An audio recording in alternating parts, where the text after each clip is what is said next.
ನಮಸ್ಕಾರ ಸ್ನೇಹಿತರೆ, ಹನುಮ್ ಜ್ಯೋತಿ ಚಾನಲ್ಗೆ ಸ್ವಾಗತ. ಸ್ನೇಹಿತರೆ, ಇವತ್ತು ಅಂದರೆ 14ನೇ ತಾರೀಕು ಮಧ್ಯಾಹ್ನ 12:20 ಈ ಜ್ಯೇಷ್ಠ ಅಧಿಕ ಮಾಸದ ಅಮಾವಾಸ್ಯೆ ಅಥವಾ ಇದನ್ನು ದರ್ಶ ಅಮಾವಾಸ್ಯೆ, ಸೋಮ ಅಮಾವಾಸ್ಯೆ ಅಂತ ಕೂಡ ಕರೀತಾರೆ. ಇದು ಪ್ರಾರಂಭ ಆಗ್ತಾ ಇರುವಂಥದ್ದು ಇವತ್ತು ಮಧ್ಯಾಹ್ನ 12:20 ಮುಕ್ತಾಯ ಆಗ್ತಾ ಇರೋದು 15ನೇ ತಾರೀಕು ಬೆಳಗ್ಗೆ 8:23 ಈ ಒಂದು ಅಮಾವಾಸ್ಯೆ ತಿಥಿ ಮುಕ್ತಾಯ ಆಗ್ತಾ ಇರುವಂಥದ್ದು. ಇನ್ನು ಈ ದಿವಸ ಮಾಡಬೇಕಾದಂಥ ಒಂದು ಪರಿಣಾಮಕಾರಿಯಾದಂಥ ಒಂದು ಪರಿಹಾರವನ್ನು ಹೇಳ್ಕೊಡ್ತಾ ಇದ್ದೀನಿ. ಅದನ್ನು ಮಾಡೋದ್ರಿಂದ ನಿಮಗೆ 21 ದಿವಸದಲ್ಲಿ ಪರಿಹಾರ ಅನ್ನೋದು ಸಿಗುತ್ತೆ. ಇನ್ನು ಪೂಜೆ ಮಾಡೋದಕ್ಕೆ ಉತ್ತಮವಾದ ಸಮಯ ಅಂತ ಹೇಳಿದ್ರೆ 14ನೇ ತಾರೀಕು ಸಂಜೆ ನೀವು 5:30 7 ಗಂಟೆ ಒಳಗಾಗಿ ಪೂಜೆಯನ್ನು ಮಾಡ್ಕೊಳ್ಬಹುದು. ಇದು ಅತ್ಯಂತ ಶ್ರೇಷ್ಠವಾದ ಸಮಯ. ಅಮಾವಾಸ್ಯೆ ಪೂಜೆ ಯಾವಾಗಲೂ ಕೂಡ ಸಂಜೆ ವೇಳೆ ಮಾಡೋದು ಅತ್ಯಂತ ಶ್ರೇಷ್ಠ. ಹಾಗಾಗಿ ನೀವು ಇವತ್ತು ಸಂಜೆ 5:30 7 ಗಂಟೆಯ ಒಳಗಾಗಿ ಪೂಜೆಯನ್ನು ಮಾಡ್ಕೊಳ್ಬೋದು. ಹಾಗೆ 15ನೇ ತಾರೀಕು ಬೆಳಗ್ಗೆ ಪೂಜೆ ಮಾಡುವಂಥವರು ಬ್ರಾಹ್ಮಿ ಮುಹೂರ್ತದಲ್ಲಿ ಪೂಜೆಯನ್ನು ಮಾಡ್ಬೋದು. ಅಷ್ಟು ಬೇಗ ಸಾಧ್ಯ ಆಗದಿದ್ದರೆ ಬೆಳಗ್ಗೆ 8:30 ಒಳಗಾಗಿ ನೀವು ಪೂಜೆಯನ್ನು ಮಾಡ್ಕೊಳ್ಬಹುದು. ಇನ್ನು ನಾಳೆ ಸಂಜೆ ಪೂಜೆಯನ್ನು ಮಾಡ್ತೀನಿ ಅಂತ ಹೇಳಿದ್ರೆ ಅಷ್ಟರಲ್ಲಿ ಅಮಾವಾಸ್ಯೆ ಮುಗಿದೋಗಿರೋದ್ರಿಂದ ನೀವು ಇವತ್ತು ಸಂಜೆ ಅಥವಾ ನಾಳೆ ಬೆಳಿಗ್ಗೆ ಪೂಜೆಯನ್ನು ಮುಗಿಸ್ಕೊಳ್ಬೇಕಾಗತ್ತೆ.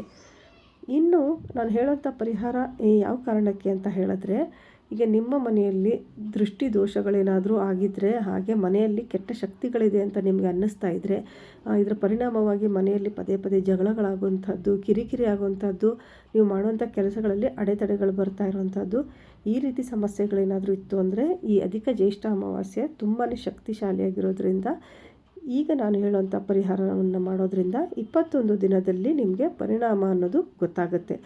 ಅದೇನು ಅಂತ ಹೇಳಿದ್ರೆ, ಒಂದು ಗಾಜಿನ ಬೌಲನ್ನು ತೆಗೆದುಕೊಂಡು ಅದರ ತುಂಬ ಕಲ್ಲುಪ್ಪನ್ನು ಹಾಕ್ಕೊಳ್ಬೇಕಾಗತ್ತೆ. ಕಲ್ಲುಪ್ಪನ್ನು ಹಾಕ್ಕೊಂಡು ಅದರ ಒಳಗಡೆ 7 ಲವಂಗವನ್ನು ಚುಚ್ಚಬೇಕಾಗತ್ತೆ. ಸುತ್ತಲೂ 7 ಲವಂಗವನ್ನು ಅದರೊಳಗಡೆ ಚುಚ್ಚಿಬಿಟ್ಟು ನೀವು ಪೂಜೆ ಎಲ್ಲ ಮುಗಿದ ನಂತರದಲ್ಲಿ ಆ ಬೌಲನ್ನು ಹಿಡ್ಕೊಂಡು ಮನೆಯ ಮೂಲೆ ಮೂಲೆಗೂ ಕೂಡ ಎಲ್ಲ ಕಡೆ ಅದನ್ನು ತೋರಿಸ್ಕೊಂಡು ಬರಬೇಕಾಗತ್ತೆ. ಒಂದು ಮೂಲೆಯನ್ನು ಕೂಡ ಬಿಡಬೇಡಿ. ಎಲ್ಲ ಕಡೆಯೂ ಕೂಡ ನಿಮ್ಮ ಬೀರು ಒಳಗಡೆ ಆಗಿರ್ಬೋದು, ಎಲ್ಲ ಕಡೆಯೂ ಕೂಡ ನಮ್ಮ ಮನೆಯಲ್ಲಿರುವಂಥ ಕೆಟ್ಟ ಶಕ್ತಿಗಳೆಲ್ಲ ತೊಲಗೋಗಲಿ ಅಂತ ಹೇಳಿಕೊಂಡು ಮನೆಯೆಲ್ಲ ಅದನ್ನು ತೋರಿಸ್ಕೊಂಡು ಬರಬೇಕಾಗತ್ತೆ. ಆದರೆ ಅದನ್ನು ನೀವು ಮಾಡೋದಕ್ಕೂ ಮುಂಚೆ ಪೂಜೆ ಮುಗಿದ ನಂತರ ಇದನ್ನು ಕೈನಲ್ಲಿ ಹಿಡ್ಕೊಂಡು ಮೊದಲು ನೀವು ಕೇಳ್ಕೋಬೇಕಾಗತ್ತೆ. ನಮ್ಮ ಮನೆಯಲ್ಲಿರುವಂಥ ದುಷ್ಟಶಕ್ತಿಗಳ ನಿವಾರಣೆಗಾಗಿ ಈ ಒಂದು ಪರಿಹಾರವನ್ನು ಮಾಡ್ತಾಯಿದ್ದೀನಿ ಅಂತ ಕೇಳಿಕೊಂಡು ಆ ನಂತರ ನೀವು ಈ ರೀತಿ ಮನೆಯೆಲ್ಲ ತೋರಿಸ್ಕೊಂಡು ಬರಬೇಕಾಗತ್ತೆ. ಪೂರ್ತಿ ಈ ರೀತಿ ತೋರಿಸ್ಕೊಂಡು ಬಂದ ನಂತರ ಇದನ್ನು ಯಾರು ನೋಡದೇ ಇರೋ ಜಾಗದಲ್ಲಿ, ಅಂದರೆ ನಿಮ್ಮ ಮನೆಯಲ್ಲೇ ಯಾರ ಕೈಗೂ ಸಿಗಬಾರ್ದು, ಹಾಗೆ ಯಾರು ಓಡಾಡಬಾರ್ದು, ಯಾರು ನೋಡದೇ ಇರೋಂಥ ಒಂದು ಸ್ಥಳದಲ್ಲಿ ಇದನ್ನು ಬಚ್ಚಿಟ್ಬಿಡಬೇಕು. ಈ ರೀತಿಯಾಗಿ ನೀವು ಬಚ್ಚಿಟ್ಟ ನಂತರದಲ್ಲಿ 21 ದಿವಸ ಇದನ್ನು ಹಾಗೆ ಬಿಟ್ಬಿಡಬೇಕು. ನೀವು ನೋಡ್ಕೋಬೇಕು. 21 ದಿವಸ ನೀವು ಲೆಕ್ಕ ಇಟ್ಕೊಂಡು 21 ದಿವಸ ಅದನ್ನು ಹಾಗೆ ಯಾರೂ ಓಡಾಡದೆ ನೋಡದೇ ಇರೋ ಜಾಗದಲ್ಲಿ ಇಟ್ಬಿಡಬೇಕು. ಅದು ಇಂಥ ಜಾಗನೇ ಅಂತ ಇಲ್ಲ, ನಿಮ್ಮ ಮನೆಯಲ್ಲಿ ಯಾರು ಮುಟ್ಟದೇ ಇರೋಂಥ, ಹಾಗೆ ನೋಡದೇ ಇರೋಂಥ ಯಾವುದೇ ಒಂದು ಜಾಗ ಆಗಿರ್ಬೋದು, ಆಮೇಲೆ ಶೆಲ್ಫ್ ಮೇಲೆ ಆಗಿರಬಹುದು, ಮಂಚದ ಕೆಳಗಡೆ ಆಗಿರಬಹುದು, ಒಟ್ಟಿನಲ್ಲಿ ಯಾರು ಮುಟ್ಟಬಾರ್ದು, ನೋಡಬಾರ್ದು ಅಂಥ ಒಂದು ಜಾಗದಲ್ಲಿ ಅದನ್ನು ಇಟ್ಬಿಡಬೇಕು. ಈ ರೀತಿ 21 ದಿನಗಳು ಕಳೆದ ನಂತರ ಅದನ್ನು ತಗೊಂಡು ನೀವು ನೀರಿನಲ್ಲಿ ಅದನ್ನು ನೆನೆಸಿ ಚೆನ್ನಾಗಿ ಆ ಉಪ್ಪನ್ನು ಕರಗಿಸಿ ಆ ಉಪ್ಪು ಮತ್ತು ಲವಂಗವನ್ನು ತಗೊಂಡೋಗಿ ಮನೆಯಿಂದ ಹೊರಗಡೆ ಹಾಕ್ಬಿಡ್ಬೇಕು. ಅಂದರೆ ಗಿಡಕ್ಕಾದರೂ ಹಾಕ್ಬೋದು, ಅಥವಾ ಯಾವುದಾದ್ರೂ ಒಂದು ಯಾರು ತುಳಿದೇ ಇರೋಂಥ ಒಂದು ಜಾಗದಲ್ಲಿ ತಗೊಂಡೋಗಿ ಅದನ್ನು ಹಾಕ್ಬಿಡಬೇಕು. ಈ ರೀತಿ ಮಾಡೋದ್ರಿಂದ ನಿಮ್ಮ ಮನೆಯಲ್ಲಿರುವಂಥ ನೆಗೆಟಿವ್ ಎನರ್ಜಿ ಅನ್ನೋದು ಹೊರಟೋಗುತ್ತೆ. ಯಾಕೆಂದರೆ ಉಪ್ಪಿಗೆ ಆ ಕೆಟ್ಟ ಶಕ್ತಿಯನ್ನು ಹೀರ್ಕೊಳ್ಳೋಂಥ ಒಂದು ಶಕ್ತಿ ಇರೋದ್ರಿಂದ ನೀವು ಈ ರೀತಿಯಾಗಿ ಮಾಡಿ ನೋಡಿ. ಖಂಡಿತ ನಿಮಗೆ 21 ದಿವಸದಲ್ಲಿ ಒಂದು ಸಣ್ಣ ಬದಲಾವಣೆ ಅಂತೂ ನಿಮಗೆ ಕಾಣಿಸುತ್ತೆ.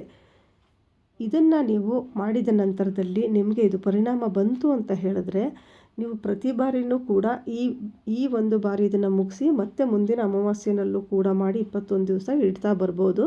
ಈ ರೀತಿ ಮಾಡ್ತಾ ಬರೋದ್ರಿಂದ ಕೂಡ ನಿಮ್ಮ ಮನೆಯಲ್ಲಿ ಕೆಟ್ಟ ಶಕ್ತಿ ಅನ್ನೋದು ಒಳಗಡೆ ಬರೋದಿಲ್ಲ. ನೋಡಿದ್ರಲ್ಲ ಸ್ನೇಹಿತರೆ, ಒಂದು ಪರಿಣಾಮಕಾರಿ ಹಾಗೂ ಸರಳವಾದಂಥ ತಂತ್ರ ಪರಿಹಾರವನ್ನು ತಿಳಿಸ್ಕೊಟ್ಟಿದ್ದೀನಿ. ಇದು ನಿಮಗೆ ಇಷ್ಟ ಆಗಿದರೆ ನಿಮ್ಮ ಸ್ನೇಹಿತರಿಗೆಲ್ಲ ಶೇರ್ ಮಾಡಿ, ಲೈಕ್ ಮಾಡಿ, ಸಬ್ಸ್ಕ್ರೈಬ್ ಮಾಡದೆ ನೋಡ್ತಿದ್ರೆ ಸಬ್ಸ್ಕ್ರೈಬ್ ಮಾಡ್ಕೊಳ್ಳಿ. ನಿಮ್ಮ ಅನಿಸಿಕೆಯನ್ನು ಕಮೆಂಟ್ ಮಾಡಿ ತಿಳಿಸಿ. ಮುಂದಿನ ವಿಡಿಯೋದಲ್ಲಿ ಮತ್ತೆ ಸಿಗೋಣ. ಅಲ್ಲಿವರೆಗೂ ನಮಸ್ಕಾರ. ಸರ್ವೇ ಜನ ಸುಖಿನೋ ಭವಂತು.